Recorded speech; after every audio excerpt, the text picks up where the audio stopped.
नमस्कार दोस्तों, आज के 10 महत्वपूर्ण करंट अफेयर्स प्रश्न आपकी परीक्षा के लिए बेहद महत्वपूर्ण हैं। इस वीडियो में सीजी सेमी औसत सुविधा, ग्रीन मेथनॉल समझौता और वीबी ग्राम जी योजना से जुड़े महत्वपूर्ण प्रश्न शामिल हैं।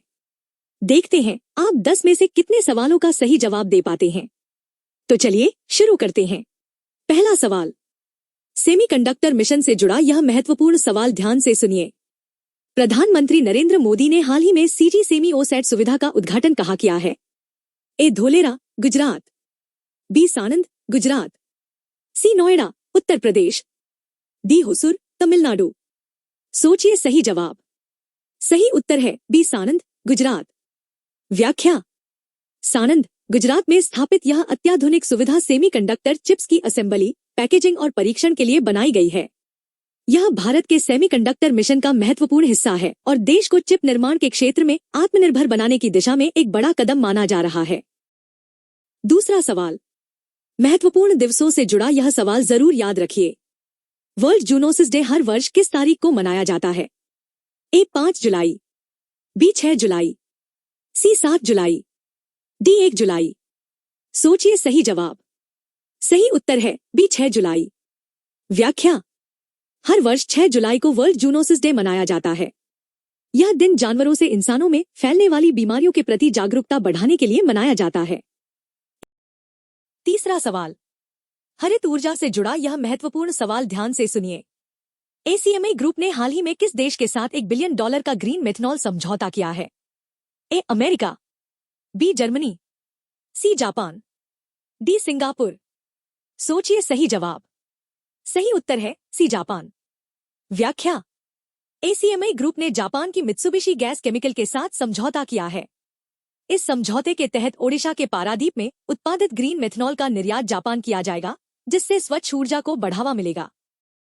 चौथा सवाल, सहकारिता क्षेत्र से जुड़ा यह महत्वपूर्ण सवाल देखिए।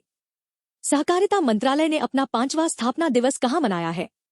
ए विज्ञान भवन, नई दिल्ली, बी भारत मंडपम, नई दिल्ली, सी साबरमती आश्रम, गुजरात, डी लोक कल्याण मार्ग, नई दिल्ली। सोचिए सही जवाब। सही उत्तर है बी भारत मंडपम, नई दिल्ली। व्याख्या: सहकारिता मंत्रालय का 5वां स्थापना दिवस नई दिल्ली के भारत मंडपम में सहकार से समृद्धि विषय के साथ आयोजित किया गया, जिसमें सहकारी आंदोलन को और मजबूत बनाने पर विशेष जोर दिया गया। पांचवा सवाल, ग्रामीण विकास से जुड़ा यह महत्वपूर्ण सवाल ध्यान से सुनिए। हाल ही में लॉन्च की गई वीबी ग्राम जी योजना का मुख्य उद्देश्य क्या है? ए शहरी बुनियादी ढांचे का विकास, बी ग्रामीण क्षेत्रों में स्थायी रोजगार सृजन और आजीविका में सुधार, सी केवल डिजिटल साक्षरता को बढ़ावा देना, डी अंतर्राष्ट्रीय व्यापार समझौतों को सरल बनाना। सोचिए सही जवाब। सही उत्तर है बी ग्रामीण क्षेत्रों में स्थायी रोजगार सृजन और आजीविका में सुधार। व्याख्या: विकसित भारत रोजगार और आजीविका मिशन गारंटी यानी वीबी ग्राम जी योजना का शुभारंभ आंध्र प्रदेश के तिरुपति से किया गया। इसका उद्देश्य ग्रामीण क्षेत्रों में रोजगार के अवसर बढ़ाना और लोगों की आजीविका को मजबूत बनाना है। 5 सवाल पूरे हो चुके हैं। आपने अब तक कितने सवालों के सही जवाब दिए? अपना स्कोर कमेंट में जरूर बताइए। अब बढ़ते हैं अगले सवाल की तरफ। छठा सवाल, अंतर्राष्ट्रीय निवेश से जुड़ा यह महत्वपूर्ण सवाल ध्यान से सुनिए। India Israel bilateral investment agreement यानी बीआईए किस तारीख से प्रभावी हुआ है? ए 4 जुलाई 2026, बी 5 जुलाई 2026, सी 6 जुलाई 2026, डी 1 जुलाई 2026। सोचिए सही जवाब। सही उत्तर है ए 4 जुलाई 2026। व्याख्या: यह समझौता 4 जुलाई 2026 से प्रभावी हुआ। इसने 1996 की पुरानी निवेश संधि का स्थान लिया है और भारत के संशोधित मॉडल द्विपक्षीय निवेश संधि ढांचे के अनुसार लागू किया गया है।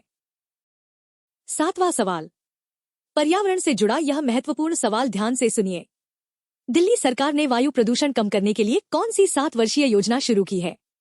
ए स्वच्छ हवा, हरित दिल्ली, बी स्वच्छ हवा, स्वस्थ दिल्ली, सी नीली हवा, दिल्ली अभियान, डी प्रदूषण मुक्त दिल्ली मिशन। सोचिए सही जवाब। सही उत्तर है बी स्वच्छ हवा, स्वस्थ दिल्ली। व्याख्या: यह लगभग 8,300 करोड़ रुपए की परियोजना है, जिसे विश्व बैंक के सहयोग से लागू किया जाएगा। इसका उद्देश्य दिल्ली में वायु प्रदूषण कम करना और लोगों को स्वच्छ हवा उपलब्ध कराना है। 8वां सवाल।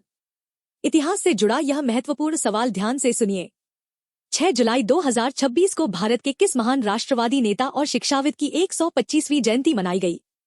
ए. मदन मोहन मालवीय, बी. डॉक्टर श्यामा प्रसाद मुखर्जी, सी. वीर सावरकर, डी. दीनदयाल उपाध्याय।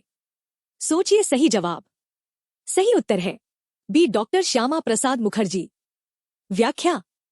डॉक्टर श्यामा प्रसाद मुखर्जी स्वतंत्र भारत के पहले मंत्रिमंडल में उद्योग और आपूर्ति मंत्री रहे थे। उनकी 125वीं जयंती के अवसर पर देश भर में विभिन्न कार्यक्रम आयोजित किए गए। 9वां सवाल। उत्तर प्रदेश से जुड़ा यह महत्वपूर्ण सवाल ध्यान से सुनिए। हालिया आंकड़ों के अनुसार पिछले एक वर्ष में उत्तर प्रदेश में कितने इंजीनियरिंग कॉलेज बंद हुए हैं? ए. सबसे अधिक अन्य राज्यों की तुलना में, बी. सबसे कम, सी. 0, डी. केवल 5। सोचिए सही जवाब। सही उत्तर है ए. सबसे अधिक अन्य राज्यों की तुलना में। व्याख्या। सरकारी आंकड़ों के अनुसार तकनीकी शिक्षा के बदलते रुझानों के कारण उत्तर प्रदेश और महाराष्ट्र में सबसे ज्यादा इंजीनियरिंग कॉलेज बंद हुए हैं। उत्तर प्रदेश उन राज्यों में शामिल है जहां पिछले एक वर्ष में इंजीनियरिंग कॉलेजों के बंद होने की संख्या सबसे अधिक दर्ज की गई। 10वां और आज का आखिरी सवाल। उत्तर प्रदेश से जुड़ा यह महत्वपूर्ण सवाल ध्यान से सुनिए।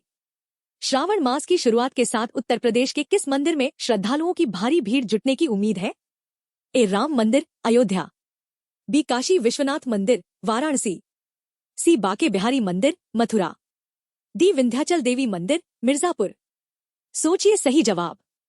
सही उत्तर है बी. काशी विश्वनाथ मंदिर वाराणसी। व्याख्या। श्रावण मास के दौरान भगवान शिव के प्रमुख धाम काशी विश्वनाथ मंदिर में लाखों श्रद्धालु दर्शन के लिए पहुंचते हैं। इसी कारण वाराणसी में सुरक्षा और यातायात व्यवस्था को भी विशेष रूप से मजबूत किया जाता है। आज के 10 सवाल यहीं पूरे होते हैं। आपका स्कोर 10 में से कितना रहा, हमें कमेंट में जरूर बताइए। वीडियो पसंद आया हो तो लाइक करें और चैनल इतिहास और आज को सब्सक्राइब करना न भूलें। सड़क सुरक्षा, जीवन रक्षा। जय हिंद।